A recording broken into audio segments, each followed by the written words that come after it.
I mean, ever since we lost the State Theatre Company, which was a great scandal, it's the greatest scandal, I think, in the Australian arts history. I'm writing a book about it. Advance orders will be taken in the bar afterwards. But that was the end of a great period of empowerment for our actors and our theatre workers when that disaster happened. I think the bureaucrats who were behind it and the politicians really forgot that the Playhouse was built by the community.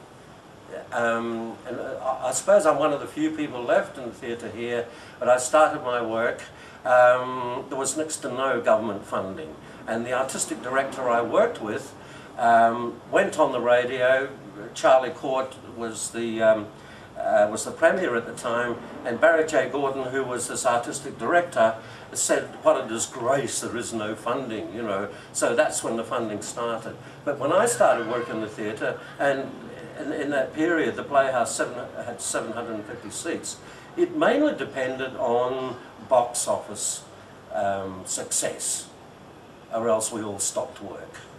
And so sometimes I think the funding has actually taken away empowerment from the theatre actors.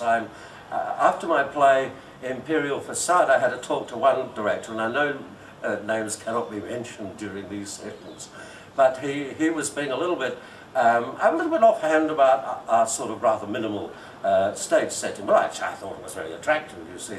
And I said, knowing that his much bigger company had been playing to empty houses, I said, well, at least it's one of the few box office successes of the year. And he looked at me and he said, "Oh, I suppose that's all you care about is box office." And I said, well, if I didn't, I'd be out on the street, like might have happened to Shakespeare and his company. So I have to care, but of course one cares about the audience also in a spiritual way, because it is a partnership, it is a bonding, and without the audience, you know, where are we? And this is one of the downsides of funding. There has been a bit of a culture of people thinking that they can afford to disregard the audience. I think it was in the late 70s or the early 80s when I first heard the rather dreary cry of claiming the right to fail. Well, who should have the right to fail, how often, and for how long? I mean, we don't want a lot of people falling over and failing all the time, for God's sake. So I say, with the advent of the new theatre, let's all celebrate, and like Shakespeare's company and his Globe Theatre, welcome the audience back into the theatre. I think that when the State Theatre Company went, as I say, the bureaucrats and the politicians of the time weren't aware of the community feeling, of the ownership of the Playhouse and the company. And as we all know, I think for many years after that, the larger theatre companies were often confronted with empty houses. And I think it's because the community was offended. It had become a generational thing for families to go to the Playhouse, and even more particularly to the Hole in the Wall, which then, of course, later became the State Theatre Company. And I think they were just offended and decided to stay away. Of course, a lot of the bureaucrats and the politicians try and pretend that a lot of extra curricular activities like the internet and sex and all that. But on the other side of the country, this is not the case. Subscriptions are booming and so on. And we have to, I don't like to look back too often, but we look back to that time, and we did have the biggest theatre company for straight drama at the Playhouse at a time. Oh, lente, lente, whatever the bell is. How long have I got? 2 minutes, yeah.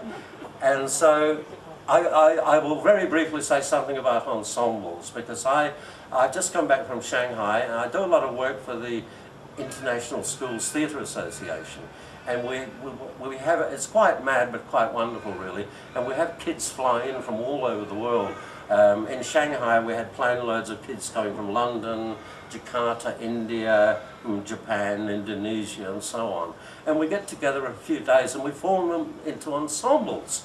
Now, when I first started 20 years ago working for this organisation, I said, this is a contradiction of terms. How can you have an ensemble in a few days? But it works. And that we evolved bonding exercises. I wanted to do a few of them here with you tonight, but they can be a little bit embarrassing if you're not used to it, so I'll let you off. And besides, I don't think the camera frame is big enough for it all. You know? But I brought a lot of these techniques back to the prickly pear ensemble, and it is possible to create a feeling of ensemble in a very quick time, of bonding and so on. And during my playwriting course, which is going to start here in early May, the dynamic stage, we do some of these exercises. And somebody said to me, it might be the only playwriting course in the world that actually has physical exercises. But with the prickly pear ensemble, we try to, during the rehearsal period, create this feeling of bonding and ensemble. And I'm afraid you can't do that, bigger theatre companies, if you're continually importing plane loads of third-rate television actors, because you might think that they'll get bums on seats. Who wants bums on seats just for the sake of it, you know? And yeah, I mean, it's like the football teams. The community likes ownership. They like to support their theatre team. Now, you know, a big name actor in Sydney and Melbourne, this is a different country, for God's sake. You know, let's face it, a pretty weird country at times, and I think that's why I always come back. But yeah, I'm all for the ensemble. I'm all for the Blue Room powering away, and actually theatre goers in Perth are more likely to see true ensemble work at the Blue Room than anywhere else, because like those kids that fly in from around the world and because of the emergency and the excitement of the moment are suddenly bonded together. In lots of ways it's like putting on an independent theatre production at the Blue Room or somewhere else. You are coloured and bonded by emergency and everything that might go wrong. And usually at these wonderful festivals that I work at, everything's chaos about an hour before the final presentation, and then suddenly this magical atmosphere descends over the thing, and the kids start making all this magic happening on the stage.